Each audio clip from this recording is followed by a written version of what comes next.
बच्चों की गुणवत्तापूर्ण शिक्षा हेतु समर्पित हमारे YouTube चैनल नवाचार में आपका हार्दिक स्वागत है।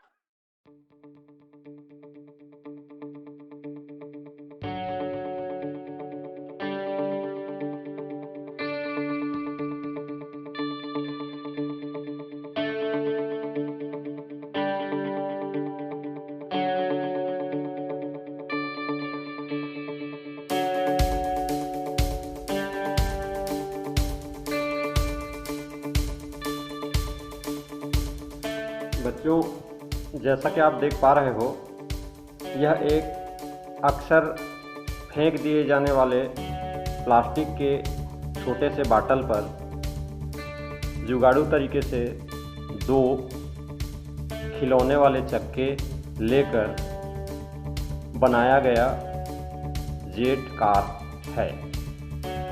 इसको बनाने की विधि अत्यंत ही सरल है। जैसे आप बचपन में खेल खिलौने में कार वार बनाते हो, आप चक्के को इस तरह डिब्बे में या प्लास्टिक के जो डिब्बा है इसमें फिट कर सकते हैं और एक पाइप लगाकर ये जो गुब्बारा है आपको दिखाई पड़ रहा है, ये गुब्बारा इस तरह टेप में लगा सकते हैं। बच्चों, यह जेट कार जेट इंजन के सिद्धांत पे काम करता है।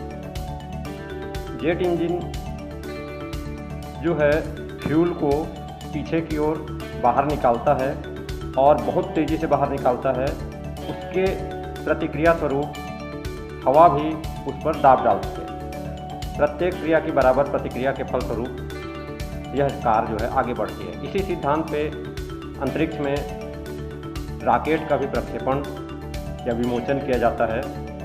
फर्क इतना होता है कि रॉकेट अपना ईंधन स्वयं वहन करके ले जाता है। तो आइए देखते हैं इसकी कार्यप्रणाली। जब हम इसमें गुब्बारे को फुला देंगे और छोड़ेंगे तो गुब्बारे में भरी हुई हवा पीछे की ओर तेज़ी से बल लगाएगी, दाब आरोपित करेगी और उसके प्रतिक्रिया स्वरूप वायु भी उस कार पर दाब आरोपित करेगी, जिससे कार तेज़ी से स्वयं आगे बढ़ चलेगी। तो आइए देखते हैं इसकी कार्यप्रणाली। जैसे अभी मैं गुब्बारे को फुला दिया हूँ, देखो गुब्बारा फुला हुआ है ना, और उंगली से उसको थाम के रखा हूँ। जैसे ही हवा पीछे की ओर जाएगी, हवा के दाब के कारण आपका कार जो है आगे बढ़ेगी। इसी सिद्धांत से रॉकेट का प्रक्षेपण करते हैं अंतरिक्ष में, है ना। तो इसका हम प्रयोग प्रदर्शन देखते हैं। जैसे ही मैं इसको छोड़ूंगा, हवा क्या होगी, पाइप से पीछे की ओर आएगी और हवा दाब डालेगी, है ना। हवा के दाब से कार जो है आगे बढ़ेगी।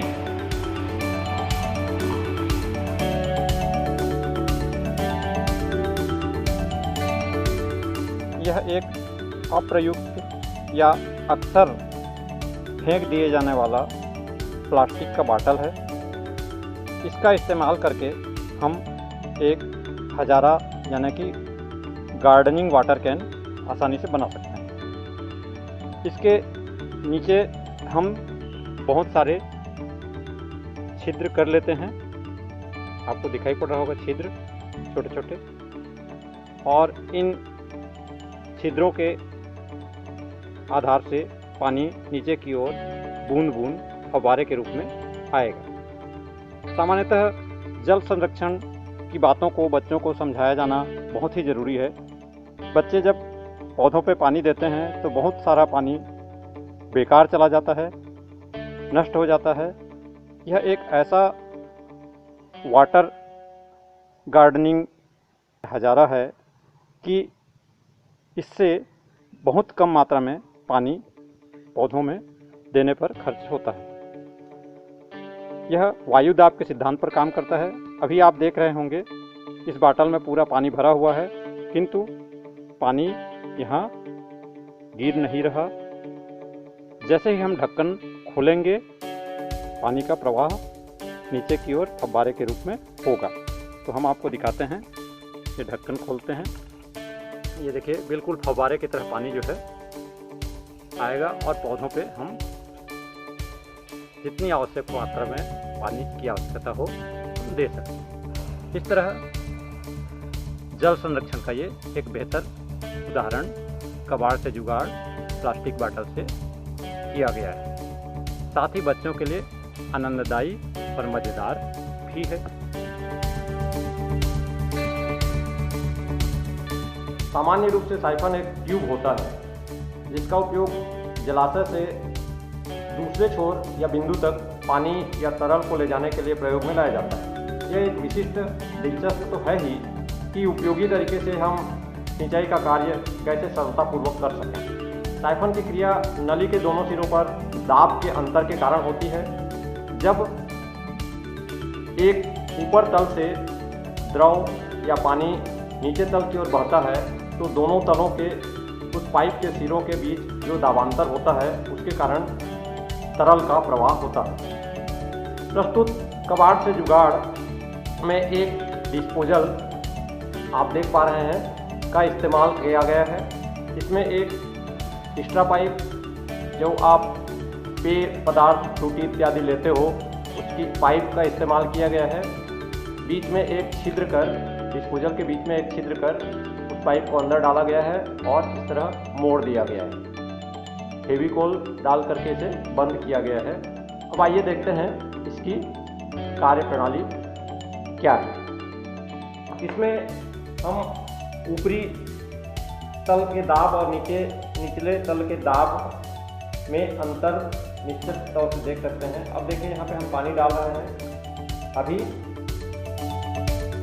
जल का प्रवाह नहीं हो रहा है। जैसे जैसे हम पानी की मात्रा डिस्पोजल में बढ़ाते चले जाएंगे, पानी की मात्रा काफ़ी अधिक हो जाने पर ऊपर के सिरे का दाब ये बढ़ गया और निचले सिरे का दाब कम हो गया। तो दाबांतर के कारण ऊपर से नीचे की ओर पानी का प्रवाह कुछ इस तरह होने लगता है।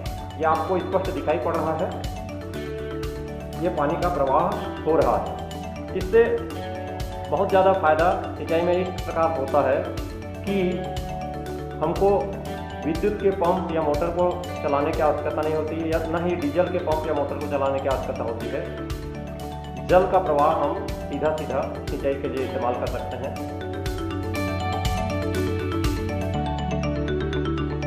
सामान्यतः हम पूजा पाठ, तीज त्योहार इत्यादि में नारियल का प्रयोग करते हैं। इस तरह नारियल की नरेली हमको मिलती है। नारियल की नरेली को लेकर के सुंदर वाद्य यंत्र तबला जो ध्वनि के सिद्धांत पे काम करती है, ध्वनि के अनुनाद के सिद्धांत पर हमने आपके लिए बनाया है। ये बजता भी है और इसके निर्माण की प्रक्रिया बहुत ही आसान है। एक नारियल आप लें, उसे बराबर 2 हिस्से में काट लें आरी से। नारियल को निकाल के प्रसाद के रूप में आप सब बच्चे बांट के खा लें। अब जो नारियल की नरेली बचेगी उसमें एक पुरानी फ्लेक्सी के टुकड़े को टाइट कर इस तरह बांध दें और बांधने के पश्चात उसमें टेप चिपका दें। तो ये हो गया आपका तबला, और यह तबला बिल्कुल बजता भी है। हम आपको बजा के दिखाते हैं।